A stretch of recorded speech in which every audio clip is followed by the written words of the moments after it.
Chris, with your second unit in this series, what has kind of stood out to you about their play throughout this series?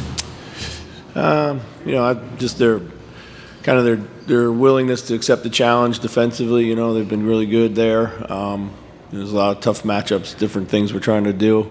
Their offensive connectivity has grown as the season's gone along. So just both sides of the ball, they're playing a complete game. And with Mike Conley kind of always keeping everybody calm and collected, in a game like this, is this one that you feel like the leadership from him will be really necessary? Yeah, Mike's presence is always felt. He's the proverbial adult in the room. But I think what's even more important, he's helped our guys grow up through these playoff series since his time with us, which has been invaluable. The experiences that we've had each year, and he's just such a calming influence. He has a really good kind of feel for where our team is at any given time. Hey, Chris, after the Dallas series last year, Ant said that he was fatigued and tired through it. He plays all 24 the other night. Just how have you seen him kind of try and improve that part of the conditioning and just get himself to a point where you can rely on him like that? Yeah, I think, again, just said that what the most important part of these playoff series for a team with still has a young core or a young superstar player like Anthony is the cumulative experiences of going through it year on year.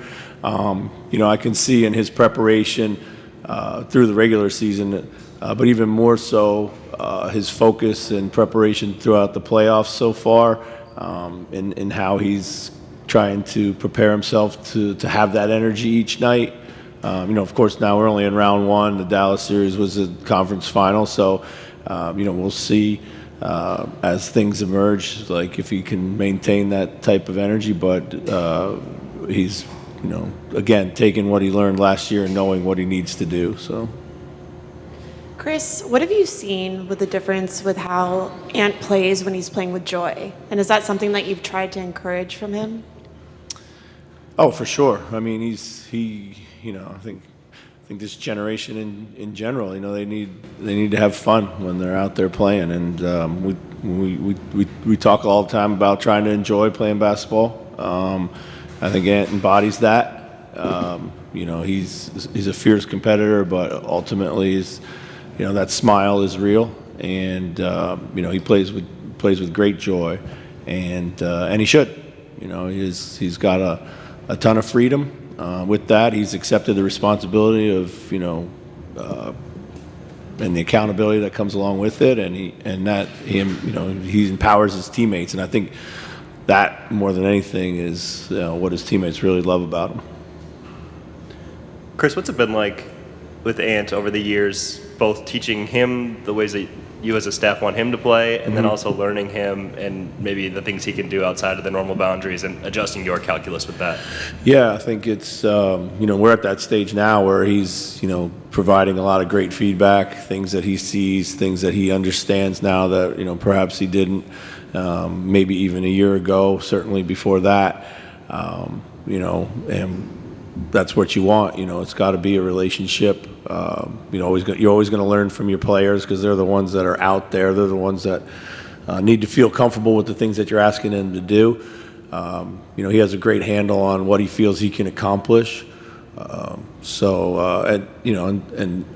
our job right now is, just to kind of keep. I've always talked about, having left-right bumpers for him and giving him a ton of freedom. I think he thrives in that. And now it's just, you keep moving those bumpers out a little bit as he knows and understands more about the game. Chris, who on the team have you seen really thrive in potential closeout situations, and how did you watch them what did they do to get there? We're still pretty young at this. We've not been in a ton of closeout situations, but I think, Jaden has had just kind of the same every single night, and I think that lends itself to being able to play big in moments, and just thinking back, I guess last year to maybe the Denver series or the Phoenix series. Of course, Ant was great in that one too, in Phoenix. So I think it's more about the collective than it is about the individual. We preach being on an even keel as much as we possibly can stay on an even keel, but staying ready for the moment. This series and even a little bit in the Denver series last year, Nas has been able to maybe shake off some tough starts and come back big for you later in games in the fourth quarter and stuff like that. How have you just seen his growth mentally to be able to maybe push aside a tough night that he's having and come back maybe when you need him the most? Yeah, that's been huge. Huge for his maturation, huge for us. He knows now when he's not playing well. He'll come to the bench. He'll communicate. He'll apologize at times, and it's just, hey, forget about it, move on. We need you to stay locked in.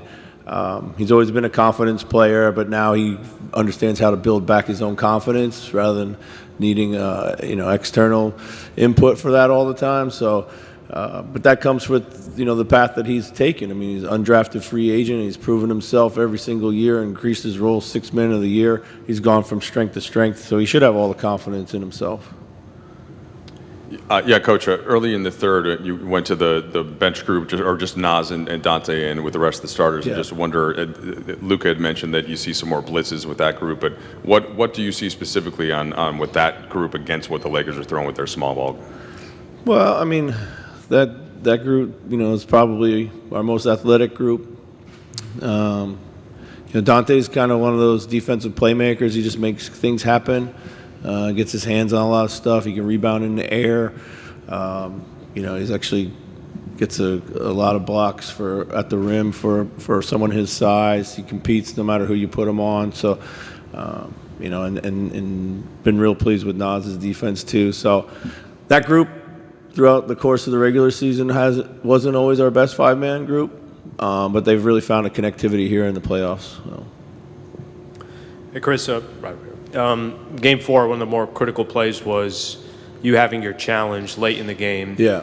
Just, I'm curious, your methodology in when to use it, how much you're trying. You can't predict what's going to happen towards the end of the game, just some of the thought process there. Yeah.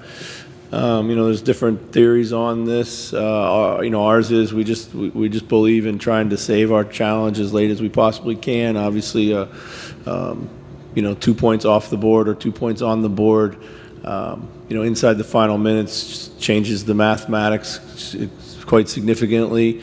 Now that we get 2 challenges, we try to challenge things early on that we feel 100% confident that we're going to win. We try to stay out of the emotional challenging business. Those don't usually pan out well for you. Tell our guys a lot of times, in some cases it might be better to go home with your challenge than just use it for the sake of using it, because you never know, and particularly in these playoff games, these high leverage moments, and I trust our guys behind the bench, implicitly to tell me what to do. So. Hey Chris, with the unique skills that Julius has as a scorer and a playmaker, how have you seen him determine when to tap into each he's responsibility?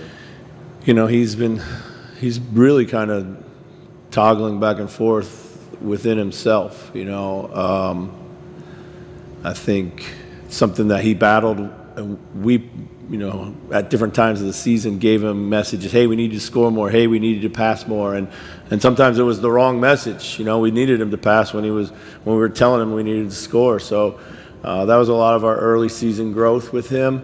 I've had him in New Orleans. I love him. I love his game. I love what he can do. I want to put the ball in his hands as a playmaking forward.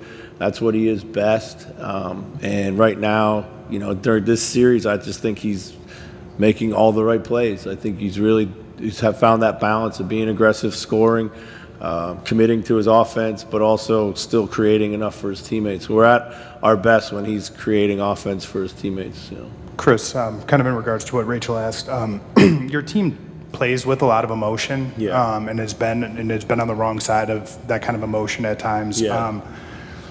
How has their growth been in staying more level? And obviously, in this type of situation, you would imagine there to be a lot of emotion. Yeah. How much of an emphasis has that been to I think, kind of play it even keel? I think our emotion, we definitely have, we will play with a lot of emotion, but I think our ability to recenter ourselves, get on to the next play, that's probably where we've shown the biggest growth, not be bothered as much,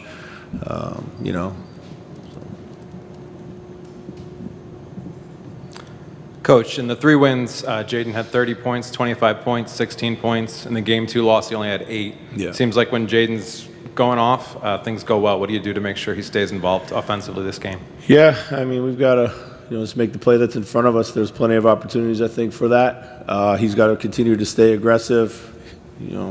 I've long said he's a barometer for our great offense. When he's having nights like he's had, things are usually firing on all cylinders for us. So he's got a ton of confidence right now, and he's been important in every single game that we've played, regardless of whether he scored or not. But we're going to need him and everyone else chipping in.